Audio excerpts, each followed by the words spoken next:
Buen día, les habla el profesor Albert Lozano Javier del curso de Historia. En esta ocasión vamos a desarrollar el tema de las reformas borbónicas con los chicos del tercer año de secundaria de nuestro colegio Jean Piaget. La capacidad para poder nosotros trabajar el día de hoy es interpretar, que como ustedes podrán ver en el proyector de la pantalla, tiene 5 procesos cognitivos. Primero es observar, luego identificar, explicar, reflexionar y por último elaborar conclusiones, que hay una hoja de práctica que se les ha remitido y en base a eso es que ustedes van a poder desarrollar estos 5 procesos cognitivos. Entonces vamos a empezar. ¿Qué vienen a ser las reformas borbónicas? Se aplicaron nada más y nada menos en el siglo XVIII, ¿correcto? Entonces, hablar de las reformas borbónicas es introducir todo un conjunto de cambios, ya que España se encontraba en su último declive. Como podremos ver en esta línea de tiempo, uno de los reyes con el cual se había experimentado el apogeo de España era Carlos V o Carlos I, quien a través de esta ordenanza denominada las Leyes Nuevas se dio el lujo de crear el Virreinato del Perú. Miren, todo esto era el Virreinato del Perú. Entonces yo me quiero preguntar, llegado al poder los Borbones, ¿el Virreinato del Perú se mantuvo así? La respuesta es no. Como podremos ver en en la proyección de la siguiente imagen, tenemos una reforma geopolítica. Y la reforma geopolítica, como pueden presenciar acá, manifiesta de que en cuanto el Virreinato del Perú era inmenso y territorialmente, por lo tanto se le hacía difícil administrar al virrey desde Lima. Efectivamente, cuando el Virreinato del Perú era grande, era difícil administrarlo desde Lima, motivo por el cual los Borbones tuvieron que realizar cambios, ¿correcto? Los Borbones decidieron la creación de nuevos virreinatos. Otro, la descentralización desde Lima.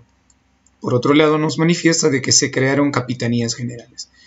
El Perú, de lo que era así, lamentablemente con los Borbones pasa a ser así, ¿no? Pequeño. Y como manifiesta el texto, se crean nada más y nada menos que nuevos virreinatos, ¿correcto? Se llega a crear el Virreinato de Nueva Granada, que actualmente sería Ecuador y Colombia, así como el Virreinato del Río de la Plata. Mientras que Chile no era virreinato, sino era una capitanía general. ¿Qué era una capitanía general? Como manifiesta acá, una capitanía general cumplía una función estrictamente militar, ¿correcto? En otras palabras, se va a formar o se va a profesionalizar las fuerzas militares a fin de evitar algunas sublevaciones o invasiones de otros países, ya que España se había debilitado totalmente en ese sentido. Por otro lado, chicos, el cambio que decidieron los Borbones es un cambio económico. En el cambio económico nosotros podemos ver acá de que España vivía nada más y nada menos que, antes que los Borbones lleguen al poder, de la minería. Y las minas más importantes eran Potosí y Huancavelica, ¿correcto? Este es el Cerro Rico de Potosí. No.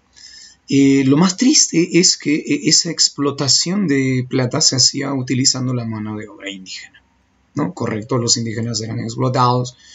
Como pueden ver, hay un personaje, hay un funcionario que se encarga de explotarlos a gran escala. Esto de acá son los dibujos de Felipe Guamán Poma de Ayala, ¿no? Y ese personaje que se encarga de hacer cumplir la mita minera, entre otros, es nada más y nada menos que pues el corregidor, ¿no? Y aquí tenemos los corregimientos, ¿no? Instituidos en 1565, dirigido por el corregidor, y fueron los más odiados porque explotaban a los indígenas en ese sentido, ¿correcto? Por otro lado, lo que define la economía de España es nada más y nada menos que el comercio, pero que era de carácter monopólico. Fíjense ustedes en el mapa, España importaba mercancías desde Sevilla. Estas llegaban a Veracruz, México, y estas, después de estar en Veracruz, México, eran traídas al Callao, ¿correcto? Y los encargados de administrar esas mercancías eran los del Tribunal del Consulado. Repito, los del Tribunal del Consulado. Por eso es que desde Callao, o el único puerto legal era Callao. Ahora, de Callao ya también a lo que se llevaba a España eran los metales preciosos. Ahí tienen, ¿no? Metales preciosos, azúcar, tabaco, cacao, platas, entre otros.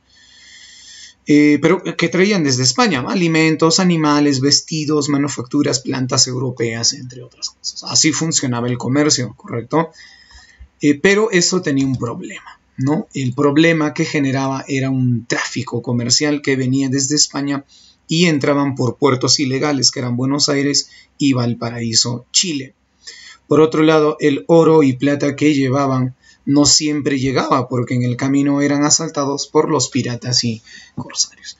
Frente a esto, ¿qué hicieron los Borbones? Nada más y nada menos que una reforma, en ese sentido, una reforma económica. Como pueden ver acá, la reforma económica consistió en acabar con el monopolio comercial, con el contrabando, estableciendo algo muy importante. Nada más y nada menos que el libre comercio. No. Cuando hablamos de libre comercio, que está acá, ¿no? Inglaterra es uno de los países que más va a aprovechar esto de acá, ¿no? Ya que Inglaterra desde antes ya quería ingresar en el Perú.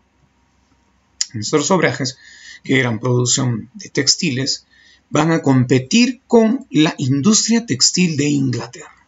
Inglaterra, mientras producía telas con máquinas, nosotros en Perú, es el ejemplo de Huamanga, los obrajes de Pomajocha, producíamos a mano y de paso con un sistema de explotación masivo. Entonces, esto del libre comercio que estableció los Borbones perjudicó tremendamente al Perú, en el sentido de que los obrajes, que eran centros de producción textil, decaen en ese sentido. Por otro lado, la ruta comercial cambia, ¿no? Los puertos que eran ilegales, que eran Buenos Aires y Valparaíso, se convierten en puertos legales. Y es así como las mercancías que venían de España ya no solo van a Veracruz, sino también vienen a Buenos Aires, segundo Valparaíso, y la última parada era Lima. Dicho sea de paso, Lima pues recibía las obras en ese sentido. Por eso es que el Tribunal del Consulado entra en crisis con las reformas borbónicas. Otro. Chicos, la mina de plata les había dicho que era Potosí. Y fíjense que de Potosí, como el puerto legal era Callao, tenían que venir sacado desde Potosí, transportado en las mulitas, a través de Bolivia, La Paz, luego pasaba por Huamanga, incluso Cusco, y esta llegaba a Lima. Y desde Lima recién se mandaba a España. Pero cuando los Borbones llegan al poder, esta ruta cambia. La ruta de la plata va a salir por Buenos Aires. Va a salir, como pueden ver acá, por Jujuy, Salta. Luego llegaba a Buenos Aires y esta era mandada hacia España. O sea, como quien dice, la plata ya no pasa más por Huamanga y como que la economía perjudica en ese sentido. ¿Correcto? Bien.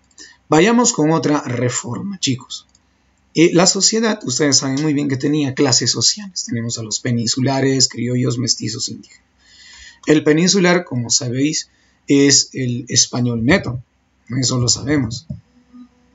Los criollos no son netamente españoles porque ellos han nacido en América. Entonces yo quiero saber quiénes ocupaban estos cargos políticos locales que tenemos acá. ¿Correcto? Estos de acá. ¿Quién ocupaba la Real Audiencia, los corregimientos y todo esto? Tenemos nada más y nada menos que a los criollos. ¿Qué hicieron los Borbones? Como podrán ver acá, los Borbones lamentablemente hicieron que los criollos entren en rivalidad con los peninsulares, ya que estos, como habían nacido en América, tenían la posibilidad de defender a América. Creaban sus propios cargos comprando. Para los Borbones eso era ilegal, motivo por el cual los peninsulares van a reemplazar a los criollos. Los criollos que hicieron frente a esto comenzaron a conspirar contra el rey e incluso llegaron a concretizar la independencia. Es el caso de Bolívar y San Martín. Ellos fueron criollos en ese sentido, ¿no? Por otro lado, hay una reforma religiosa que hicieron los Borbones, ¿no? Nuestra masa indígena, que en muchas ocasiones ha sido explotada, usurpada, ha sido usufructuada su mano de obra, chicos, va a ser educada. tras la llegada de los jesuitas, ¿no? Por eso los jesuitas eran importantes en la educación de la nobleza incaica. Aquí tenemos a un jesuita educando a los indígenas en ese sentido, ¿correcto? Por ejemplo, había un colegio jesuita en Cusco llamado San Francisco de Borja, donde llegó a educarse, como pueden ver, San Francisco de Borja, que hasta ahora sigue. Fue educado José Gabriel Condorcanqui. ¿De dónde se financiaron los jesuitas? Nada más y nada menos que de sus haciendas. Por ejemplo, acá tenemos una hacienda muy importante en Huamanga, que es la hacienda de Ninabamba, ¿no? Allá en Chunguilamar. Entonces la educación que daban los jesuitas era importante, ¿no? Hasta que los Borbones llegan al poder y adivinen qué, deciden la expulsión de los jesuitas y de paso confiscan todos sus bienes. Eso para los jesuitas fue indignante, ¿no? Los jesuitas fueron tomados prisioneros, mandados a España y como ven acá en la imagen, ¿no? Lamentablemente capturados, ¿no? Confiscados sus bienes, sus haciendas y sus colegios. Pues como verás, los Borbones están haciendo cambios muy radicales. Ya para ir finalizando, chicos, tenemos la reforma educativa, que es lo bueno quizás de las reformas borbónicas que el rey Carlos III pudo haber hecho, ¿no? Carlos III se encuentra acá. Sí, Carlos III se encuentra, aquí lo tienen a Carlos III. ¿Ya? Entonces, lo más importante de las reformas borbónicas es que se construyó el Real Convictorio de San Carlos, un colegio donde llegó un pensamiento muy importante, la Ilustración. Antiguamente el Real Convictorio de acá era así. Uno de los encargados de llevar a cabo la dirección de este colegio era Toribio Rodríguez de Mendoza. ¿Por qué es importante, chicos? Porque se renovó la educación. Llegaron la biología, las matemáticas, álgebra, las ciencias sociales, hasta, chicos, el primer presidente de Chile, ¿no? Bernardo Higgins, como pueden ver, llegó a estudiar en este colegio, que incluso superó a las universidades de San Marcos o a la misma San Cristóbal. Aquí tenemos, ustedes pueden ver en el video, entrando al link de la página, a la historiadora Scarlett O'Feland de cómo funcionó este centro educativo que formó a los futuros, ¿no?, precursores de la independencia en ese sentido. Conclusión. Las reformas borbónicas es todo un conjunto de cambios que España realizó tras nada más y nada menos que la destitución de este último rey de los Habsburgos, que es Carlos II el Hechizado. Entonces, referente a eso, chicos, les he dejado una hoja y ustedes van a marcar las alternativas correctas y a la vez van a resumir la última pregunta como les había comentado. Entonces, siendo así, chicos, yo me despido hasta alguna otra sesión que vendría a ser las rebeliones indígenas causadas por estas reformas que hicieron los Borbones en ese sentido. Desde ya recomendarles que se cuiden bastante, correcto, quédate en casa, que el mensaje que hoy en día les puedo dar. Muchísimas gracias, hasta la próxima.